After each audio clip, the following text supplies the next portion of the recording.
it's Chatot here, and welcome back to another top 5 video. So guys, you voted again, and it wasn't close at all this time. We went for the fire type, which is the one that won the poll and was actually the top one in all of the minnows this time. And so, as per normal guys as well, link in the description below of all the different types we've done so far, and also watch out on a minnow for when the poll comes up, because you will be able to vote again if you did miss out for your next type, for the next top 5. But without further ado guys, I'm going to put this over here. This is only my opinion. The mons are based basically on the way they look, the way that I've used them in Nuzlocke and in competitive, my own personal experience with them, and like bits in the anime as well. Also guys, as I will say this per normal, just to remind people, there won't be any legendaries in the list, there won't be any starters or evolutions. They will have their own separate list, and soon there will be a poll for you guys to choose which one of those you want to see first. But without further ado, shall we get on with it and get onto the list? Right, number 5. Number 5 is an old classic, and the reason it's so low on the list is mainly because of a certain couple of little things I have with it, and that is Ninetales. Now, Ninetales I haven't really used very much through anything really. Not in the games, not in my Nuzlocke, not even in competitive. Even though it is very good in competitive because of its ability drought, and then it can just literally fire off one shot, one turn solar beams, which can always be a bit of a problem. But the reason Ninetales is so low on the list, and why it's even on the list at all, is mainly because of Vulpix. Vulpix is adorable. I love Vulpix, always have done. Now, I started off with Pokemon Red, so I couldn't get a Vulpix, I had Growlithe instead, and I liked Vulpix. I saw it in the anime, Brock had one, well, he borrowed one, he looked after one, and I really thought it was dead cute. But when it evolves, I've never been the biggest fan of Ninetales. I like it shiny, but normal Ninetales I never was a big fan, so I never used it, and I never really had the thought of getting one because of the shiny. As much as I tried, I'm useless at shiny hunting, so I never really got to use one, which is kind of unfortunate because it is a really good mon, and that's the only reason it's so low on the list, is mainly because of that little thing, and I don't know why, I just don't like it, but there we go. Anyway, shall we move on to number 4? Number 4. Number 4 is Gen 3 Pokemon.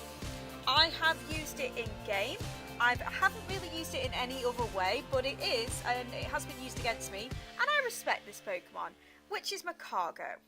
Macargo is a bit of a strange one because it is a weird sort of design, but it's quirky enough to get my attention. Now, I used this in Emerald actually. I didn't use it in Ruby, I used it in Emerald, and I liked its design and I liked its moves. It had some weird moves, but I did use it against the evil teams. I did use it a lot. I even took it to the Elite Four and quickly changed it because I found out it was getting absolutely wrecked, so it never actually got to the Hall of Fame, unfortunately. But I liked using it. It's quirky. It can be used well in competitive. I know somebody who used one against me and I underestimated it, and it took me unawares and it swept my whole team, which surprised me, and it made me think about the good old times when I used to use it in Ruby and Sapphire and Emerald. But I still like it to this day, and I did use one in Omega Ruby and Alpha Sapphire as well. And I think it deserves a little bit more respect than it should as well. And its shiny is bizarre as well. I like the shiny. It's quite cute. And Slugma as well. It's pre-evolution. It's first evolution. I just think they're really kind of weird, derpy, cute, even, maybe. I don't know. It's grown over me over the years. But yeah, that's about it for number 4. Number 3. Number 3, we're going back to Gen 3 and Ruby and Sapphire. Actually, no, it's not Gen 3, I believe. Is it Gen 3 or not? I can't remember. It might be, it might not. No, it isn't. I don't think it is actually. I think it's Gen 2. But anyway, we are talking about Houndoom. Houndoom I have used. I didn't really use it. If it is a Gen 2 Pokemon, I can't remember. But I mainly used it in Gen 3. And I mainly saw it more in Gen 3 because of I had Ruby as my first Gen 3 game. So obviously I was against Team is it Team Aqua? I can't remember. No, Team Magma. And they used these things like they were like, I don't know, Magikarp. And I liked it. I love its design. I love its sort of design. It's mainly designed over sort of like Cerberus. Has anyone heard of Cerberus? Cerberus is basically the hell hound dog. It's supposed to guard hell, except it hasn't got one head, it has three. So it can look in three different directions, here in different directions, and hunt you down really badly. It's sort of based on that kind of sort of hellish design.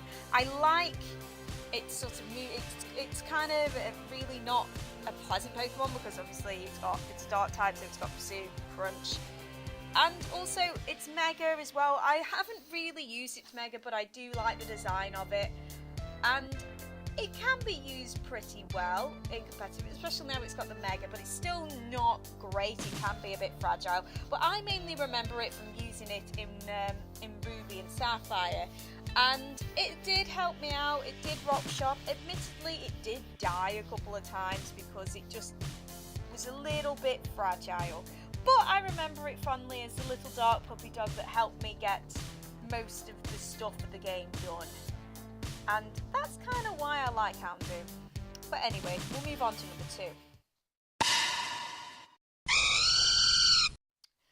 Now, number 2 and number 1 had a bit of a fight when I was creating this list. And it was really quite close, but one stuck out to me more than the other. And people are going to be really surprised that this isn't the number 1. But it is a Gen 6 Pokemon, and this thing can be used in so many different ways, and that is Talonflame. Talonflame I had in Gen 6. I got Fletchinder and then evolved it all the way to a Talonflame, and I loved using it. It was quick, it was fire flying, it had a really great ability for breeding as well, which is why you always see these funny little pictures of a poor Talonflame sitting on a tower of eggs or covered in some sort of Pokemon. I saw a funny one where it was covered in a load of Dratini, and it was just hilarious to see this. But it can be used pretty well in competitive, and it can also, like I say, it's just so versatile. You can use it for breeding, you can use it for competitive. I used it in game and I loved it. But the sad thing is I haven't got my original Talonflame because I lost my game of all things. So I had to start all over again. And I did start with Talonflame again, but it wasn't quite the same. And I like it obviously because it's a flying type Pokemon. It's based on a Hawk, which is Hawk or Peregrine Falcon. At least that's what I think off the top of my head. And the reason I say that is because of its speed. Talonflame is stupidly quick. It can really outspeed quite a lot of things. It can't outspeed some things, but it is stupidly quick. And the thing is its real life counterpart, like I say, it's either a Hawk or a Peregrine Falcon. I'm going to say a Peregrine Falcon, because Peregrine Falcons can actually reach up to speeds of 150 miles an hour free fall, because that is what they're designed to do. It's stupid. They literally go as high as they possibly can with their eyes, aim for whatever prey is below them, and then hit it like a ton of bricks whilst it's going at speeds of 150 miles an hour free fall. That's quick for a bird that's about this big. Like that big, maybe. But yeah, that's quite impressive. For something that's real life. You wouldn't think that that would happen, but it does. But that's what Talonflame is based off, and that's another reason why I like this Pokemon, because Game Freak did a little bit of research on that. Anyway, guys, before we reach number 1, what do you think should have been on this list? What is your favourite fire type? Am I missing something? Why don't you comment in the little comment section below of what your list is or what your favourite fire type is. Also, guys, like I say, don't forget to subscribe, to like, and hit the notification bell so you guys know exactly when the top 5s are coming out. But anyway, without further ado, let's move on to number 1. Now, number 1 is an old classic. It is an old classic. It's an old faithful. It's from Gen 1. Can anyone have a small guess what it is? It was originally put, well, it's the legend Pokemon in the Pokédex. I think most people can get what it is now. And it is Arcanine. Arcanine is basically an old faithful for me.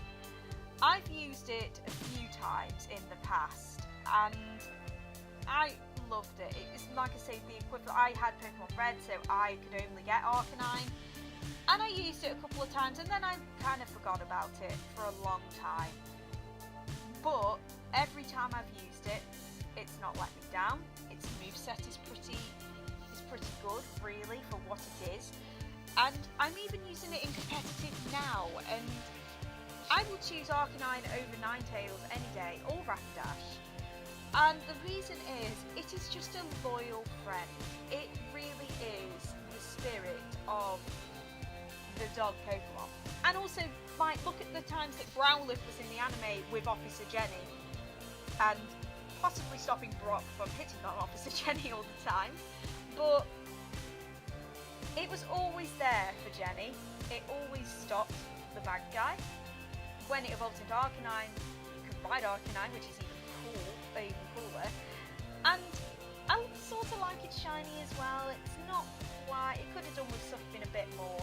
But yeah, Arcanine has always been one of the favourites for me. I mean, who wouldn't want a big ball of fluff as big as that in real life? I love animals anyway, and I deal with dogs every day.